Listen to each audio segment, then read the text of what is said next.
नमस्कार दोस्तों, स्वागत है आपका महायोग टीवी चैनल में। दोस्तों, अगर आप जो मैं इस वीडियो में बताता हूं वह उपाय मंत्र कर लेती हो तो यकीन मानिए दोस्तों, भगवान शिव की कृपा, माँ लक्ष्मी की कृपा एवं माँ गौरी की कृपा आप पर हो जाएगी और आपकी जो भी हर एक मनोकामना दोस्तों पूर्ण हो जाए तो मुझे बताना, क्योंकि दोस्तों आज तक मैंने जितने भी उपाय बताए हैं उनसे हर एक व्यक्ति को लाभ ही लाभ हुआ है दोस्तों। इसलिए आप इस वीडियो को एक बार पूरा जरूर देख लेना, क्योंकि आपका भला तो होगा ही, साथ में लाखों करोड़ों व्यक्तियों का भी भला हो सकता है। दोस्तों, महायोग टीवी में आपका हार्दिक स्वागत है।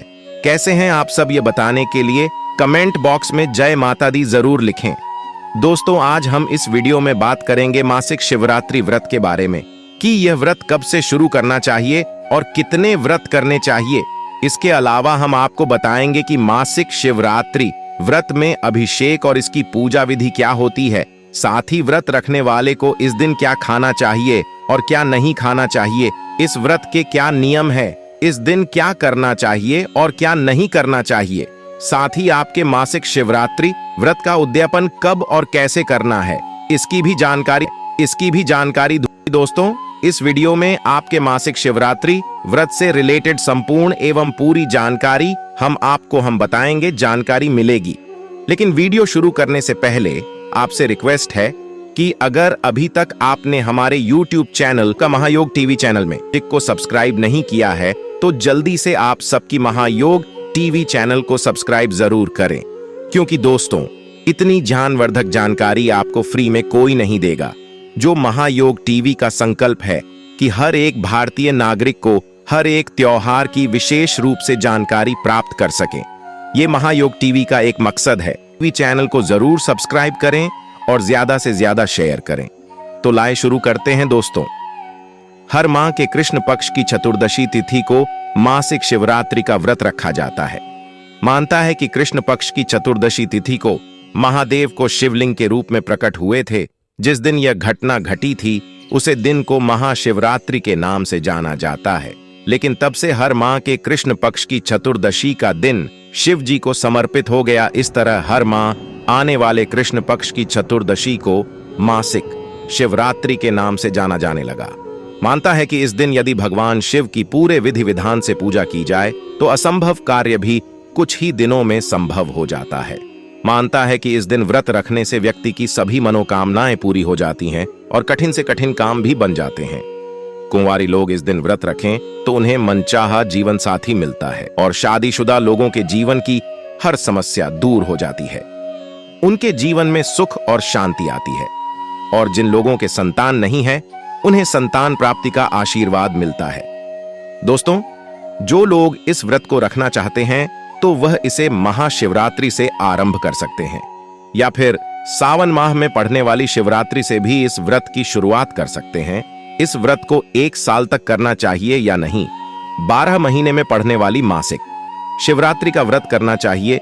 जैसे आपने इस व्रत को महाशिवरात्रि से स्टार्ट किया है तो फिर हर माह की शिवरात्रि का व्रत रखकर अगले साल की महाशिवरात्रि पर इस व्रत का उद्यापन कर दें, या आप इस व्रत को हमेशा के लिए भी बिना उद्यापन किया भी रख सकते हैं।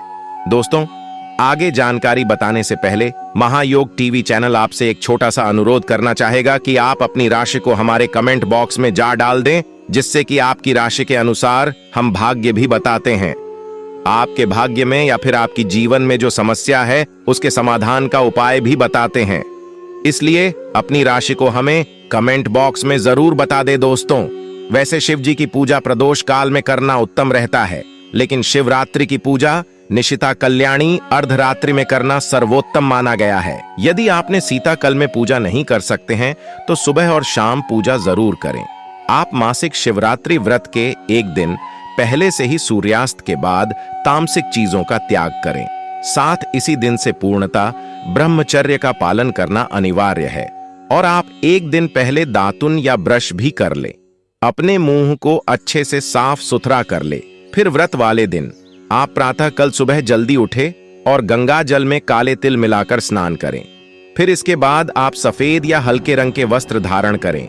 फिर आप चाहे तो किसी शिव मंदिर जाकर शिवलिंग की पूजा करें या आपके घर पर शिवलिंग है तो आप उसकी भी पूजा कर सकते हैं। अब आप सबसे पहले व्रत का संकल्प लें। अपने सीधे हाथ में गंगा जल, अक्षत और पुष्प लेकर व्रत का संकल्प लें। आप संकल्प बोलते समय अपना नाम, अपना गोत्र और आपकी जो भी मनोकामना है उसको अवश्य बोले। फिर हाथ में जो जय अक्षर पर उसे शिव जी के आगे समर्पित कर दें। अब आप सबसे पहले गणेश जी का पूजन करें, साथ ही शिव पार्वती जी का भी पूजन करें। आप शिवलिंग का जलाभिषेक जरूर करें, साथ ही पंचामृत यानी दूध, दही, शहद और शक्कर से भी अभिषेक जरूर करें। इसके बाद पुनः शुद्ध जल से अभिषेक करें। अब आप शिव जी को सफेद चंदन लगे अक्षत अर्पित करें। बेलपत्र, भांग, धतूरा, आंकड़े का फूल, शमी पत्र जो भी आपके पास है उसे शिव जी को चढ़ाए। आप शिव जी को सफेद फूल जरूर चढ़ाएं। अब फल और सफेद मिठाई का भोग लगे। इसके बाद धूप दीप जलाएं। अब आप वहीं बैठकर एक माला ओम नमः शिवाय या श्री शिवाय नमस्तुभ्यम का जाप करें। आप जब रुद्राक्ष की माला से करें या हाथ से बेगिन कर आप जब कर सकते हैं।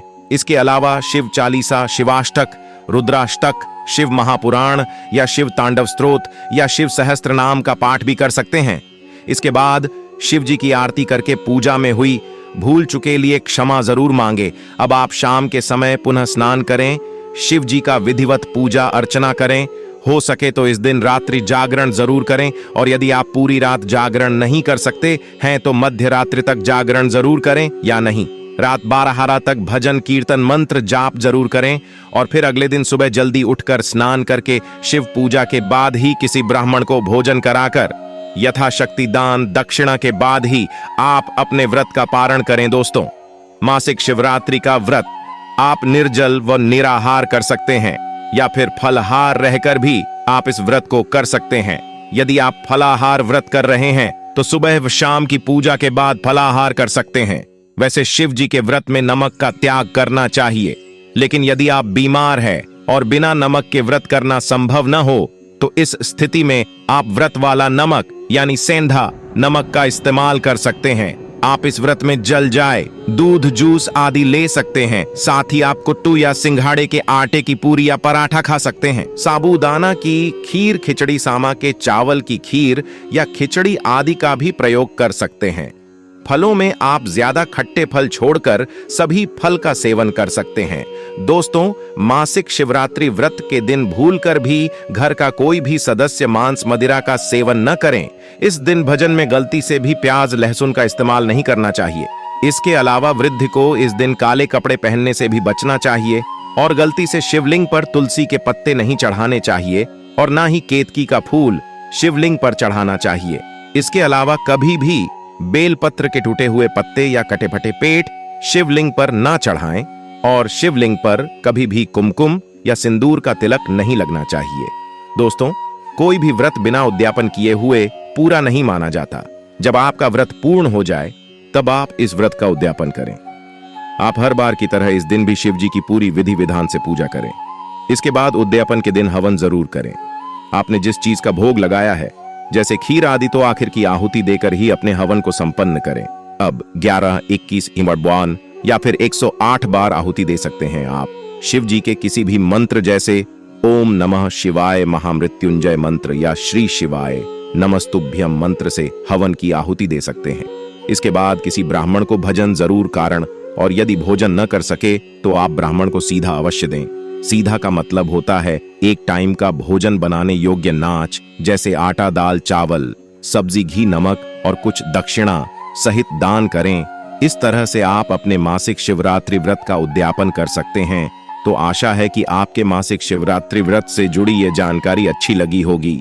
और अभी आपका कोई सवाल है तो कमेंट बॉक्स में अपने डाउट पूछ ले। साथ ही इस वीडियो को लाइक करें और ज्यादा से ज्यादा शेयर करें।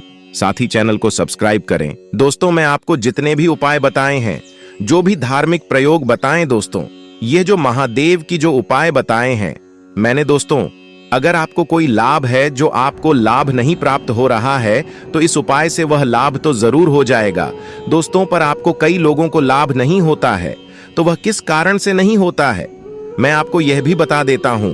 तो दोस्तों, उसका सबसे बड़ा कारण यह होता है कि जो उपाय हम बताते हैं इस माध्यम से आप उन उपायों को नहीं करते हैं। इसका सीधा सा कारण बस यही एक होता है कि जिस तरह से उपाय किसी को बताए जाते हैं वह इस तरह से उपाय को नहीं कर पाता है, इसलिए भी अनेक व्यक्तियों को लाभ की प्राप्ति नहीं हो पाती है। इसलिए दोस्तों, जिस तरह से उपाय को बताया जाए, उपाय आपको इस तरह से ही करना है। दोस्तों, उपाय से आपको वह प्राप्त हो सकता है जो आपकी मनोकामना थी, जो वर्षों से आपकी मनोकामना कभी पूर्ण नहीं हो रही थी। दोस्तों, 1 जनवरी 2024, दोस्तों, यह वह दिन है जिस दिन आप जो मांगेंगे आपको वह चीज मिल सकती है। पर दोस्तों, इसके लिए आपको दोस्तों मैं सौगंध खाता हूं कि आप धनवान ना बन जाएं या आपको जो चाहे वह ना मिल जाए। तो मुझे कमेंट में बताना दोस्तों, यह उपाय को कई लोग कर चुके हैं और उन्हें लाभ की प्राप्ति हुई है, उन्हें धन की प्राप्ति हुई है, उन्हें मां लक्ष्मी के आशीर्वाद की प्राप्ति हुई है। तो दोस्तों, जो मैं उपाय बताता हूं मैं सटीक है और सही है। दोस्तों, महायोग टीवी के माध्यम से चलिए जान लेते हैं। दोस्तों, जानकारी शुरू करने से पहले आपको एक बात और बता दूं कि आप जो मदार का पौधा है, जी, इसका एक ऐसा प्रयोग बताऊंगा जो कि वीडियो के लास्ट में बताऊंगा। तो आप इस वीडियो को इसलिए पूरा देखना है, तभी आपको धन की प्राप्ति हो सकती है। दोस्तों, पेड़ पौधे प्रकृति का अमूल्य धरोहर है। पेड़ पौधे न केवल हमें शुद्ध ऑक्सीजन प्राप्त प्रदान करते हैं, बल्कि पेड़ पौधे हमारे जीवन उपयोगी बहुत सारी चीज हमें मुफ्त में प्रदान करते हैं। दोस्तों, पेड़ पौधे ईश्वर के ही स्वरूप कहे जाते हैं। मानव जाति के कल्याण के लिए स्वयं ईश्वर ने वृक्ष के रूप धारण किए हैं। आज के इस वीडियो में यह जो पौधा देख रहे हैं, इसके बारे में मैं आपको बताऊंगा। इस पौधे को सफेद मदार के नाम से जाना जाता है। दोस्तों, मदार की 3 प्रजातियां पाई जाती हैं। ये जो आप हमारी वीडियो में देख रहे हैं, ये सफेद कलर की मदर है। सफेद कलर की मदर बहुत ही दुर्लभ, कीमती एवं बहुउपयोगी होते हैं। सफेद कलर की मदर को स्वयं साक्षात माता पार्वती के स्वरूप कहे जाते हैं तथा माता लक्ष्मी का स्वरूप कहा जाता है। ऐसा माना जाता है माता पार्वती केवल एक सफेद मदार के पुष्प को चढ़ाने से अपना सब कुछ निछावर करने के लिए तैयार हो जाती है, अर्थात सब कुछ आपको दे बैठी हैं। दोस्तों, मदार की उत्पत्ति माता पार्वती की शक्ति से हुई है। बिना मदार के फूल और लाल गुड़हल के फूलों के बगैर नवरात्रि पुष्प और लाल गुड़हल के फूलों को माना जाता है। अगर माता दुर्गा को एक मदार का लाल पुष्प चढ़ा दिया जाए तो 16 श्रृंगार और कन्या भोजन करने के बराबर पुण्य की प्राप्ति होती है। मदार के पौधे के अंदर अनेक चमत्कारिक शक्तियां होती हैं। आपके गरीबी, परेशानी, तकलीफ एवं समस्याओं को जड़ से मिटा सकती है। तो ली इस वीडियो में जानते हैं सफेद मदार के चमत्कारिक एवं प्रयोग को। दोस्तों, यह वीडियो छोड़ करके मत जाना। यह अमूल्य जानकारी आगे के जीवन की हर एक समय में आपके लिए बहुत ही ज्यादा काम आएगी। इस फ्री की जानकारी से आप लोगों का भला कर पाएंगे। आप इसकी दवा बनाकर बहुत सारे पैसे भी कमा सकते हैं। दोस्तों, यह कीमती जानकारी बताने से पहले अभी तक आपने हमारी वीडियो को लाइक नहीं किया है तो वीडियो को लाइक कर चैनल को सब्सक्राइब कर ले और इस बेल आइकन को दबाना ना भूले और कमेंट बॉक्स में हर हर महादेव जरूर लिखना। ऐसा करने से आपके महादेव बहुत प्रसन्न होते हैं। दोस्तों, किसी भी दिन भगवान भोलेनाथ को 5 सफेद मदार के फूल चढ़ाने से शीघ्र मनोकामना पूर्ण होती है और अधूरी इच्छा भी जल्दी ही पूरी हो जाती है। सफेद मदार को शांति का प्रतीक माना जाता है, जो आपके घर में शांति लाता है, सुख समृद्धि लाता है, सकारात्मक का संचार करता है। अगर आपके घर में अशांति रहती है, लड़ाई झगड़े होते हैं, तो सफेद मदार के 5 पुष्प भगवान भोलेनाथ को जरूर अर्पित करें। इससे घर का माहौल शांत होता है और घर के सभी लोगों में आपकी प्रेम बढ़ता है। सफेद चमत्कारिक शक्तियों से भरी होती है। देखिए दोस्तों, सफेद रंग को शांति का प्रतीक माना जाता है। सफेद मदार के पुष्प में एकत्र लगाकर भगवान भोलेनाथ को चढ़ाने से अतिशीघ्र भोले बाबा प्रसन्न होते हैं। इस उपाय से धन धान्य एवं और मोटी कमाई देने वाली विशेष नौकरी की प्राप्ति होती है। अधूरा काम शीघ्र ही पूर्ण हो जाता है। दोस्तों, सफेद मदार की जड़ किसी भी शुभ अवसर के दिन ले और उसे घर की अपनी तिज गंगा जल के पानी में धो कर के लाल कलर के कपड़े में बांधकर फिर इसे रखें तो दोस्तों आपका धन में 100 गुना ज्यादा बढ़ोतरी होगी। मदार की जड़ पर किसी विशेष अवसर पर दूध डालने से माता पार्वती की कृपा जल्दी मिलती है। माता पार्वती आपके ऊपर बहुत ही जल्दी अपनी कृपा दृष्टि बरसती है। मदार के पौधे पर सावन में, नवरात्रों में, हरियाली तीज पर तथा करवा चौथ पर किसी भी विशेष अवसर पर हरी चूड़ी बढ़ने से 2.5 साल पर माता पार्वती के स्वरूप एवं पुष्पों को, श्री गणेश जड़ को भगवान भोले बाबा एवं तने को कार्तिक के महाराज का स्वरूप कहा जाता है। दिन भी आप यह उपाय कर सकते हैं तो आपको विशेष लाभ प्राप्त होता है। जड़ को भगवान भोले बाबा एवं तने को कार्तिकेय महाराज का स्वरूप कहा जाता है। जहां पर सफेद मदार का पौधा होता है वहां पर किसी भी प्रकार की नकारात्मक शक्ति नहीं आ सकती। फिर चाहे यह पौधा जंगल में हो, मरघट में हो या किसी वीरेन इलाके में हो, तो वहां पर भूत प्रेत बाधा आसपास भी नहीं भटकती। इसलिए आप अपने घर में किसी भी विशेष अवसर पर पवित्र दिनों में सफेद मदार का पौधा जरूर लगाएं। सफेद मदार के पौधे की जड़ पर पानी डालने से भगवान भोलेनाथ प्रसन्न होते हैं एवं सफेद मदार के ताने पर हरी चूड़ी बढ़ने से भगवान गणेश जी एवं कार्तिक के महाराज जी प्रसन्न होते हैं। दोस्तों, आपको बता दें, महायोग टीवी चैनल का यह मकसद है कि जान जन तक फ्री में यह जानकारी पहुंचे और हमारे हर एक हिंदू भाई तक यह जानकारी पहुंचे। इसलिए आप इस वीडियो को जितना चाहे उतना शेयर करें। मैं भगवान गणेश जी को हरे रंग का स्वामी कहा जाता है और गणेश जी प्रसन्न होते हैं तो बुध ग्रह बलवान हो जाता है। बुध ग्रह बलवान होता है तो आस्क में गिरा हुआ धन प्राप्त होता है।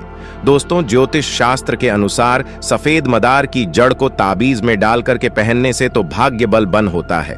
दोस्तों, आपसे एक अनुरोध और करना चाहूंगा कि आप अपनी राशि को हमारे कमेंट बॉक्स में डाल दी, जिससे कि आपकी राशि के अनुसार कुछ आपको ऐसे ही उपाय बताए जा सके जिसे आपको लाभ की प्राप्ति हो, धन की प्राप्ति हो, ऐश्वर्या की प्राप्ति हो। तो इसके लिए आप अपनी राशि को हमारे कमेंट बॉक्स में हमें जरूर बताएं, क्योंकि हम आपके नाम के अनुसार कुछ ऐसे उपाय भी बताते हैं। दोस्तों, शिवलिंग पर सफेद मदार की जड़ को टच कराकर चांदी की ताबीज में डाल करके पहनते हैं तो आपको आश्चर्यजनक रूप से बहुत सारा फायदा मिलेगा।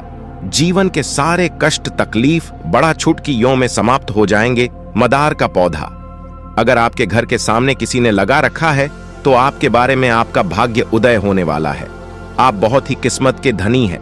जो मदार का पौधा आपके घर के आसपास लगा है, आप इनके फूलों का लाभ अवश्य उठाएं। मदार का पौधा घर के आसपास लगा होने से इसके बारे में उसके घर में भूत प्रेत बाधा कभी नहीं आता, किसी के नहीं चलती, बल्कि भगवान शिव और माता पार्वती वास करते हैं। जहां यह पौधा लगा होता है वहां का सभी हिस्सा भगवान शिव का गण बन जाता है। यदि इसकी जड़ को मौली धागे में बांधकर घर के द्वार पर लटकाए तो रूठे लक्ष्मी शीघ्र प्रसन्न हो जाती है। घर में धन का आपात बढ़ जाता है। घर में अतिरिक्त खर्च होना बंद हो जाते हैं। दोस्तियों, समाप्त करने से पहले इसका मैं आप लोगों को आयुर्वेदिक प्रयोग बताना चाहूंगा, इसलिए वीडियो को अभी छोड़कर मत जाना। यह प्रयोग आने वाले समय में आपके लिए बहुत ही काम आएंगे। दोस्तों, एवं मैं आपको धनवान बनने का महा उपाय भी बताऊंगा। सफेद मदार के पत्ते को सुखाकर पीसकर पाउडर बना लें और इसका आधा चम्मच पाउडर को 1 गिलास पानी में डालकर उबाली और इसे छानकर पीने से पथरी की बीमारी समाप्त हो जाती है। और यदि इसके आधे का रस को लिकोरिया की बीमारी पर पीते हैं तो महिलाओं में लिकोरिया की बीमारी जड़ से समाप्त हो जाती है। यदि इसके पत्ते चेहरे पर लगाते हैं तो झाइयां समाप्त हो जाती हैं एवं चेहरे पर चमक आती है। पेड़ पौधे न केवल हमें फ्री में ऑक्सीजन प्रदान करते हैं, बल्कि आने को ऐसे फायदे देते हैं जो लाखों करोड़ों रुपए से भी ज्यादा मायाबन होते हैं। दोस्तों, आप जानते हैं नियम की जड़ पर दूध डालने का धार्मिक महत्व। आपने बहुत से लोगों को नाम की जड़ पर दूध डालते हुए जरूर देखा होगा। तो ऐसा माना जाता है कि नियम की जड़ पर अगर आप दूध डालें तो सर्वप्रथम तो घर से कलह समाप्त होते हैं। घर में अगर दोष हो वह समाप्त होता है। राहु और केतु यह दोनों नीच ग्रह दूर हो जाती है। और आपके घर में अगर वस्तु कमजोर हो तो घर का वास्तु भी बलवान हो जाता है। नियम की जड़ पर आप थोड़ी सी मिश्री डाल दें या फिर चीनी और इस प्रकार के दूध को नियम की जड़ पर डालें तो इससे मनोकामना की पूर्ति होती है। लेकिन 3 बार कोई विशेष मनोकामना हो तो मनोकामना बोलते हुए नियम के जड़ पर दूध डाल पे करना होता है। मनोकामना पूर्ण हो जाती है। और अगर मनोकामना कोई बहुत बड़ी है तो 5 बार इसका प्रयोग करें। वैसे ज्यादा नहीं लगता, 3 बार में ही बड़ी से बड़ी मनोकामना पूर्ण हो जाती है।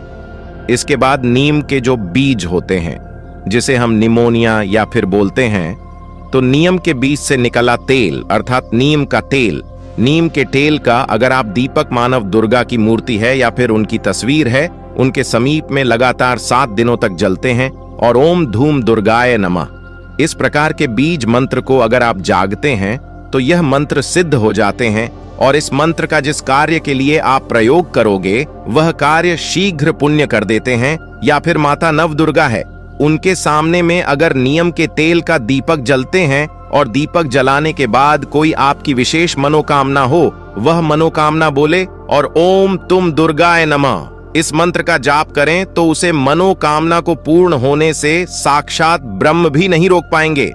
ऐसा हमारे धर्म शास्त्रों में लिखा है। अब ध्यान से सुनिएगा। नींद की पट्टी का धुआं 15 दिनों में हमें अपने घरों में जरूर दिखाना चाहिए। अब नीम की पट्टी का धुआं क्यों दिखाना चाहिए? ऐसा माना जाता है कि नीम की पट्टी का धुआं घर में दिखाने से सर्वप्रथम तो घर से बीमारी भागती है, दूसरा दरिद्रता भगती है और घर का वास्तु मजबूत होता है। दोस्तों, नीम की पत्तियों का धुआं हमारे घर में अवश्य किया जाता है और हमें इसका लाभ दिन प्रतिदिन ईश्वर की कृपा से प्राप्त होता है। हमारे घर से नकारात्मकता भाग जाती है और ईश्वरी शक्ति वास करती है, माता लक्ष्मी का वास हो जाता है। नीम की पत्तियों का दुआ जो व्यक्ति अपने घर में 15 दिनों के भीतर एक बार अगर दिखाते रहते हैं तो ऐसे व्यक्ति के घर में कभी कोई बीमार नहीं पड़ता। ऐसे व्यक्ति के घर में किसी को कैंसर जैसी भयानक बीमारी भी नहीं होती। ऐसे व्यक्ति के घर में किसी को टीबी जैसी भयानक बीमारी नहीं होती। जो व्यक्ति अपने घर में नीम का धुआं दिखाते हैं 15 दिनों में, वैसे तो सभी लोगों को कहना चाहूंगा, नीम की पट्टी का धुआं 15 दिनों में अपने घरों में जरूर दिखाना चाहिए। ये दरिद्रता को घर से भागता है, घर के वास्तु दोष को मजबूत करते हैं और इसी के साथ आपको जो डॉक्टरी दवा में आपका जो पैसे लगने वाले होते हैं, बीमारी में लगने वाले होते हैं, उसे बीमारी से आपको बचा लेता है। दोस्तों, हफ्ते में एक बार जो व्यक्ति नीम का पोछा लगाते हैं उनके घर में कभी भी भयंकर बीमारी नहीं आती, बल्कि माता लक्ष्मी का आशीर्वाद बना रहता है। भगवान विष्णु के साथ साथ माता लक्ष्मी भी घर में निवास करती है, माता नवदुर्गा वास करती है। नीम का छिड़काव भी घर के में दरवाजे पर करना चाहिए, इससे राहु दोष नहीं लगता, शनिदेव प्रसन्न हो जाते हैं, माता लक्ष्मी के आने का आगमन हो जाता है। इसलिए दोस्तों, नीम का पौधा आयुर्वेदिक की दृष्टि से, आध्यात्मिक की दृष्टि से भी और अगर धर्म की दृष्टि से देखा जाए तो सब में यह बहुत ही उपयोगी है। दोस्तों, अगर आप भगवान भोले बाबा से प्यार करते हैं तो सच्चे दिल से कमेंट बॉक्स में लिख देना महादेव ओम नमः शिवा। चलिए दोस्तों, जैसा कि आपको मैंने बताया था कि वीडियो के लास्ट में आपको एक ऐसा उपाय बताया जाएगा। चुप मदार का पौधा होता है, इसका एक धार्मिक एवं चमत्कारिक उपाय भी है, जिससे आप कुछ दिनों में ही देख लेना, धन की प्राप्ति होगी, ऐश्वर्य की प्राप्ति होगी, मां लक्ष्मी का असीम आशीर्वाद आपको प्राप्त होगा। तो दोस्तों, इसके लिए आपको क्या करना है? तो सबसे पहले आपकी जो जंगली इलाका होता है या फिर आप किसी गांव से हमारे वीडियो को देख रहे हो तो गांव में बड़े ही आसानी से यह मदार का पौधा या जड़ी बूटी, आप इसे जो कुछ भी कह सकते हैं, वह बड़े आसानी से वहां पर मिल जाएगी। तो दोस्तों, इसको तोड़कर लाना है। तोड़ने से पहले दोस्तों आपसे कहना चाहूंगा कि वैसे तो हमें किसी भी वृक्ष को ऐसे ही नहीं तोड़ना चाहिए, तो तोड़ने से पहले आपको जय श्री कृष्ण अवश्य कहना है, इसके बाद इसे तोड़ लेना है। और ऐसा आपको इसको तोड़ने के बाद आपको एक अपने घर के मंदिर में रख देना है। और मंदिर में रखने की बात, इस जहां गणेश जी एवं मां लक्ष्मी का मंदिर हो वहां पर ले जाइए। वहां पर ले जाने के बाद उन्हें समर्पित कर देना है, यानी कि उन्हें चढ़ा देना है। चढ़ाने का मतलब यह है कि आप इसे पहले अपने मंदिर में रखेंगे, यानी कि अपने घर के मंदिर में रखेंगे। उसके बाद इसे आप मां लक्ष्मी एवं गणेश जी के मंदिर में रखेंगे। दोस्तों, यह उपाय को लगातार आप 7 दिन तक करना है।